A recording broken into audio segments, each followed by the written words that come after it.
ረመዳን የሩህ ሰላም የሚሸመትበት፣ ነፍስ ከጌታዋ ጋር አጥብቃ የምትተሳሰርበት፣ የለይለቱል ቀድር ድል በጣ የሚታደልበት፣ ስጋዊ መሻቶች ለአምላክ ትእዛዝ እጅ የሚሰጡበት፣ መልካም ስራዎች በዝተው ተባዝተው ምንዳን የሚያጎርፉበት፣ ቂርአት፣ ሰላቱ፣ ዚክሩ፣ አውራዱ የሚደራረብበት፣ የዝነት የመግፊራው በር ተከፍቶ የሳት በር የሚዘጋበት የረመዳን ወር ነው። ይህንን ታላቅ በረከት እንዴት እናሳልፈው?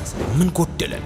የቱን ዘነጋም ብለን እንድናስተውል የሚያደርጉ የሆኑትን የታላቁ ሸሂድ ሼኻችን ሼኽ ሰዒድ ረመዳን አልቡጢ የረመዳን ማስታወሻዎችን በአማርኛ ትርጓሜ በማሰናዳት አልፋሩቅ አልማዕሪፋ ዩቲዩብ ቻናል በረመዳን ቅናቶች ላይ ለውድ ዩቲዩብ ቻናል ተከታታዮቻችን የምናቀርብ ይሆናል።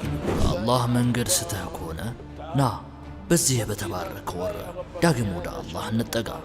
ከዚያም ጌታዬ ካንተ መራቄን አምናለሁ፣ አሁን ግን ይኸው ወደ አንተ ተጸጽቻለሁ፣ ቅርበትህንም እከጅላለሁ በል። አላህ ያለ ጥርጥር ይቀበልሃል ወዳጄ።